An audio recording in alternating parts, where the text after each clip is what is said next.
Rottweiler इस dog breed के बारे में आपने ज़रूर से सुना ही होगा। काफ़ी पॉपुलर डॉग ब्रीड है और ये टॉप 10 गार्ड डॉग ब्रीड में से एक भी है।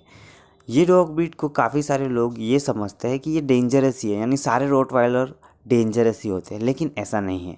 जैसे आप इन डॉग ब्रीड को बनाते हो, यानी जैसे उसे रखते हो, ट्रेन करते हो, सोशलाइज करते हो, वैसा ही वो बनता है। आपने कई सारे रॉटवाइलर देखे होंगे जो बहुत एग्रेसिव है, और कुछ ऐसे देखे होंगे कि जो फैमिलीज़ के साथ, इवन किड्स के साथ भी आराम से रह रहे। तो ये सब उनकी बचपन से सोशलाइज ट्रेनिंग का नतीजा होता है। तो इस वीडियो में हम जानने वाले हैं 5 बेनिफिट्स ऑफ रॉटवाइलर, और वो ये बेनिफिट्स कैसे होंगे वो भी आपको जानने मिलेगा। तो इस वीडियो को शुरू से लेकर लास्ट तक ज़रूर देखिएगा। अगर आपको ये वीडियो और डॉग ब्रीड दोनों पसंद है तो ज़रूर से लाइक कीजिए, चैनल पर न्यू हो तो सब्सक्राइब कीजिए। तो लाइक एम रखते हैं हम 2000 लाइक्स का, तो ज़रूर से कंप्लीट कर दीजिएगा। सबसे पहला पॉइंट आता है गार्डिंग स्किल्स। अब आपको पता ही होगा थोड़ा भी इस डॉग ब्रीड के बारे में, तो ये डॉग ब्रीड काफ़ी ज़्यादा स्ट्रॉन्ग होते हैं, मस्कुलर होते हैं, और टॉप 10 गार्ड डॉग ब्रीड में से एक डॉग ब्रीड है। इनका नाम गार्डिंग के रिलेटेड हमेशा लिया जाता है कि गार्ड डॉग ब्रीड में से कौन सा अच्छा रहेगा, तो वन ऑफ द ये भी डॉग ब्रीड है। काफ़ी सारे लोग अपनी फैमिली प्रोटेक्शन, इंडस्ट्रियल विजिट या फिर फार्म पे या फिर घर पे कहीं पे भी इनको प्रोटेक्शन के लिए रखते हैं, क्योंकि ये डॉग ब्रीड पे उनको पूरा भरोसा होता है और ये उनके भरोसे पे खरे भी उतरते हैं।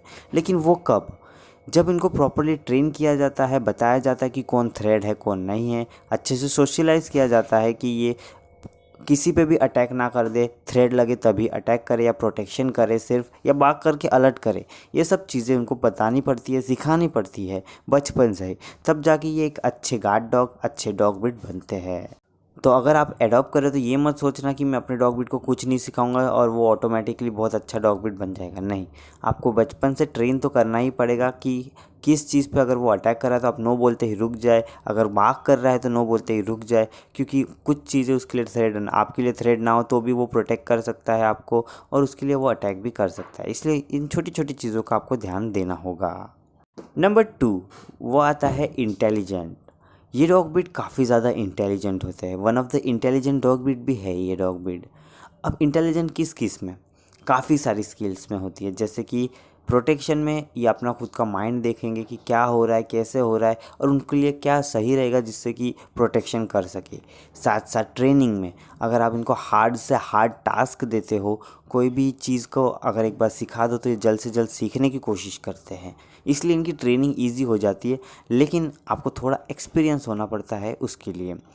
अब ये डॉग ब्रीड की इंटेलिजेंस को देखते हुए इनको कई सारे मिशंस, रेस्क्यू मिशंस में मैं कहूँ, या फिर अलग अलग टास्क में यूज़ किए जाते हैं।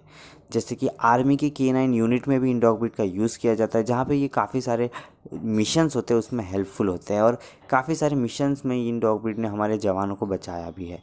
तो अलग अलग टास्क में यूज़ करते हैं, search and rescue missions, bomb detection, drug detection, ऐसे अलग अलग टास्कों में इन डॉग ब्रीड का यूज़ किया जाता है, और इन सब की चलते ये डॉग ब्रीड काफ़ी अच्छे हो जाते हैं। नंबर 3 पे आता है रॉटवाइलर्स कोई भी वेदर्स में रह सकते हैं। जैसे कि हम इंडिया में देखते हैं कि ज़्यादा गर्मी हो जाती है, कभी कभी ठंडी आ जाती है, कभी कभी बारिश आ जाती है। तो इन सीजन्स में अडेप्ट करना खुद को काफ़ी मुश्किल हो जाता है काफ़ी सारे डॉग ब्रीड के लिए। लेकिन रॉटवाइलर अगर आप लेने की सोच रहे हो तो ये डॉग ब्रीड आसानी से इन सारे वेदर में रह सकते हैं और सर्वाइव कर सकते हैं, खुद को ढाल लेते हैं जैसे भी ये सीज़न चल रहा हो उस टाइप से। तो अगर आप इंडिया में रहते हो तो बेनिफिशियल है, साथ साथ कोई बाहर भी रह रहे हो तो भी बेनिफिशियल है, क्योंकि ये डॉग ब्रीड आराम से कोई भी सीज़न में, यानी कोई भी वेदर में रह सकते हैं। लेकिन आपको कुछ छोटी छोटी चीज़ें ज़रूर से ध्यान रखनी पड़ेगी।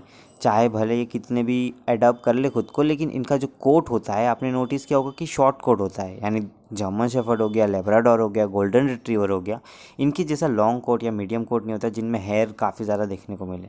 इनका जो कोट होता है वो शॉर्ट होता है, इसलिए इनको थोड़ी सी प्रॉब्लम हो सकती है कि कभी कभार जो काफ़ी ज़्यादा ही ठंड हो गई पूरी तरह से, या फिर काफ़ी ज़्यादा ही गर्मी हो रही है, तो आपको इनको घर के अंदर ही रखना होगा, और जैसे नॉर्मली हम सबको जैसे कूलर हो गया, फ़ैन हो गया, उन चीज़ों की ज़रूरत पड़ती है वैसे आपको देना होगा, क्योंकि ज़्यादा गर्मी और ज़्यादा उसमें प्रॉब्लम हो सकती है।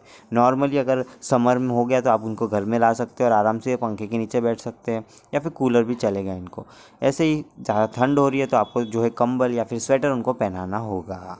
बस ये छोटी छोटी चीज़ें जो हम लोग करते हैं वैसी ही करनी होगी, लेकिन आसानी से ये रह सकते, इतना उसको मुसीबत नहीं होगी। ये सब छोटी चीज़ें कर लोगे तो काफ़ी आसानी से ये डॉग ब्रीड रह लेगा कोई भी वेदर में। नंबर 4 आता है ये dog breed healthy and energetic होते हैं। अब आपने देखा होगा कि काफ़ी सारे डॉग ब्रीड में ऐसी प्रॉब्लम्स आ जाती है कि वो जो हेल्थ इश्यूज़ बार बार देखने को मिलती है। मे भी कुछ रीज़न्स ऐसे होते हैं जिसमें डॉग ब्रीड के ओनर की गलती होती है कि वो प्रॉपरली खाना नहीं दे रहे, न्यूट्रिशंस विटामिन जो चाहिए वो नहीं दे रहे। तो आपको इन डॉग ब्रीड में भी वो चीज़ें ध्यान तो रखनी पड़ेगी कि इनको प्रॉपर विटामिन न्यूट्रिशंस वो सब मिल रहे कि नहीं खाने से। लेकिन ये डॉग ब्रीड ज़्यादातर टाइम अगर आप इन सबको ये सब प्रोवाइड करते हो, थोड़ी एक्सरसाइज कराते हो, तो ये हेल्दी रहता है, बीमार नहीं पड़ते जल्दी से।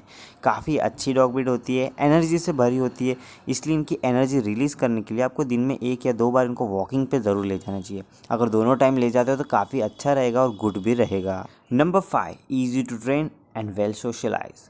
अब easy to train and well socialization का मतलब क्या है? ट्रेन करना, जैसे मैंने बताया, इंटेलिजेंट होते हैं, इसलिए ट्रेनिंग भी इसमें आ गई कि ट्रेन भी ये काफ़ी जल्दी हो जाएंगे, लेकिन आपको ट्रेन काफ़ी प्रॉपर करना पड़ेगा। सोशलाइजेशन भी इन डॉग ब्रीड की हो सकती है काफ़ी अच्छे से, लेकिन आपको इसमें थोड़ा एक्सपीरियंस चाहिए। ये दोनों चीज़ें ये डॉग ब्रीड आसानी से सीख और समझ तो लेंगे, लेकिन अगर आप इनको प्रॉपरली कराओ तो, क्योंकि ये डॉग ब्रीड को जो है हैंडल करने के लिए आपको खुद को एक्सपीरियंस होना चाहिए, थोड़ा डॉग ब्रीड के बारे में थोड़ी इन्फॉर्मेशन होनी चाहिए कि कैसे क्या होता है, वो काफ़ी इंपॉर्टेंट फैक्टर आ जाता है। तो अगर आपको ये दोनों चीज़ें पता होगी तो आप इन डॉग ब्रीड को आसानी से सोशलाइज और ट्रेन भी कर पाओगे, क्योंकि काफ़ी सारे केसेस देखते हो आपको लगता है कि नहीं ये एग्रेसिव है, नहीं हो पाएगा, लेकिन आपको अगर कुछ थोड़ी सी भी जानकारी हो इन डॉग ब्रीड के बारे में, पता हो कि कैसे करते हैं क्या करते हैं, तो ये आसानी से हो जाएंगे ट्रेन और सोशलाइज। तो बस ये छोटी छोटी चीज़ें जो आपको जानकारी और वो सब पता हो तो आप इन्हें अच्छे से सोशलाइज और ट्रेन करोगे।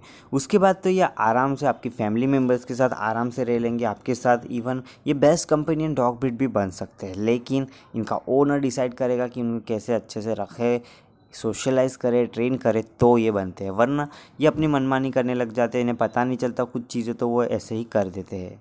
साथ साथ में अगर आप न्यू ओनर हो तो आपको टिप देना चाहूँगा कि अगर आप न्यू ओनर हो तो इन डॉग ब्रीड के बारे में थोड़ा जान लीजिए, किसी के पास है तो टाइम स्पेंड कीजिए, गलतियाँ, मिस्टेक्स या फिर क्या बेनिफिट्स, अच्छे अच्छे चीज़ें जान लीजिए, उसके बाद ही इन्हें अडॉप्ट कीजिए।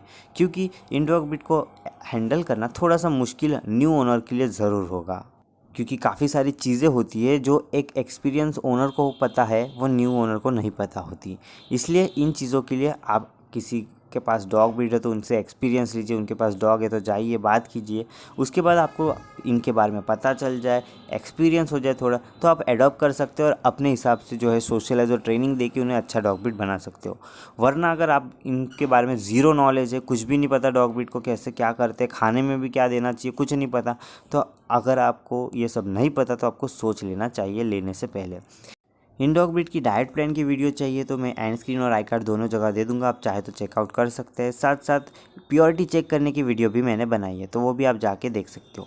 इस वीडियो को लाइक एंड शेयर ज़रूर कीजिए, चैनल पर नहीं हो तो सब्सक्राइब कर लीजिए। मिलता हूँ मैं आपको ऐसे इंटरेस्टिंग वीडियो के साथ।